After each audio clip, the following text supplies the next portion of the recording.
Element sells to Altro Mercato coffee and cashews. Why do you think that coffee is a key product in fair trade? Coffee, as you know, is the second largest traded commodity in the world. And conventional trade in coffee has probably witnessed some of the most unjust forms of commercial dealings between communities and between countries. And it is only right that fair trade chose this very same commodity of coffee to demonstrate that a fair form of trade or a more just way of doing business is possible. Therefore, to me,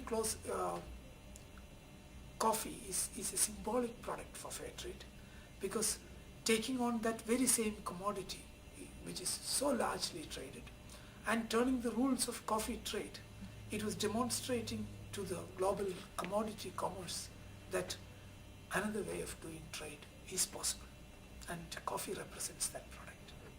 Something about cashew. In Italy, cashew are usually roasted and salted. This one, yeah. Yes. How are they used traditionally and nowadays in Kerala, in India?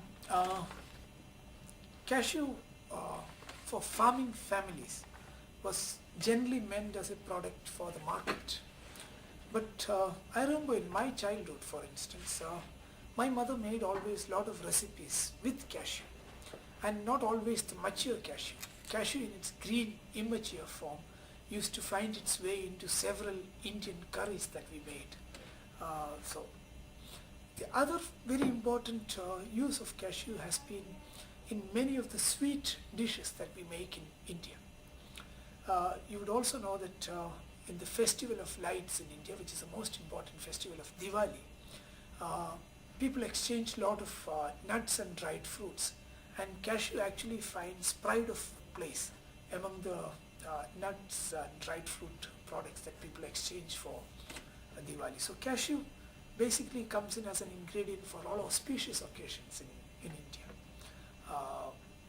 It is of course used as a common snack in Europe, as I know. Tomy, what are the steps of the transformation process of cashews?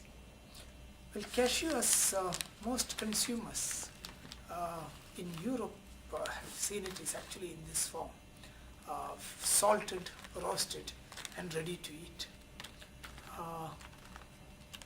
But if you see the process in which cashew is processed, I would want to call cashew as a handcrafted product.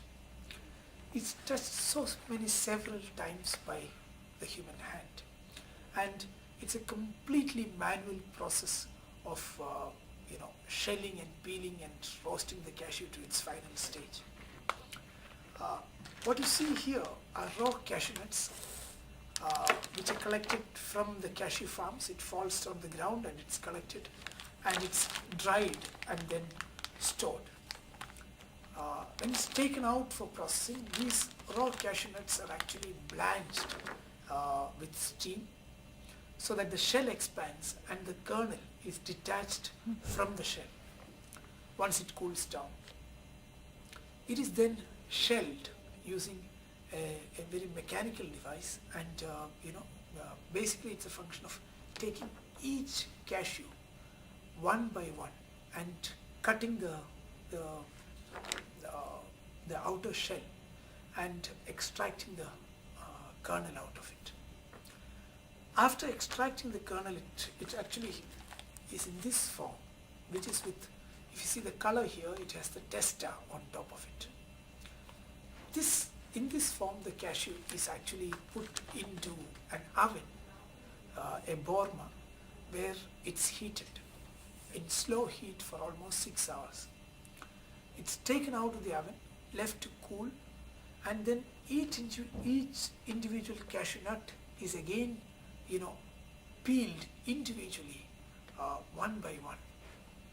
In the process, of course, in the process of shelling and in the process of peeling, several cashew nuts are broken. There are different sizes of cashew, even in whole cashews. And the next process is a very skilled job of segregating the different grades of cashew, sorting the cashew from the big jumbo nuts, the big cashew nuts, to the standard size, to the small sized whole cashews, to almost 20 different grades of broken cashews. In all, the Cashew Export Promotion Council of India grades 26 grades of marketable cashew. So this process is again manually done. After which, of course, it is segregated and packed according to the requirements of customers and then exported. After we export it, the cashew is still roasted and salted very often in Europe, which finally reaches the customer. So a cashew is not an industrial product. A cashew is an out and out handcrafted product.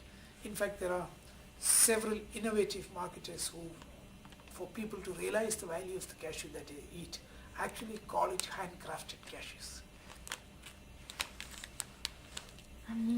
What varieties of cashews do you grow? We basically grow in Kerala the traditional varieties of cashew. Farmers have had a long tradition of segregating the more productive strains of cashew and doing their own crop improvement. This is a traditional knowledge that's available in all farming communities, where they separate out the more productive strains of every plant and then propagate them. So most of our good cashew trees are traditional cashew varieties that are propagated by the farmers. We really do not lay much emphasis on the agricultural universities that actually propagate their strains of cashew. It's often generated or created in laboratory conditions and fails miserably in the field. So these are all traditional varieties of cashew, robust, all weather, all climate cashew that yields, and cashew is a very pest resistant crop. There's very little of pest attack on cashew. It survives in all types of, in difficult terrains, in dry weather, and in soils where most other crops don't grow. So it's a very robust crop for tropical countries, especially countries like the hilly regions of Kerala.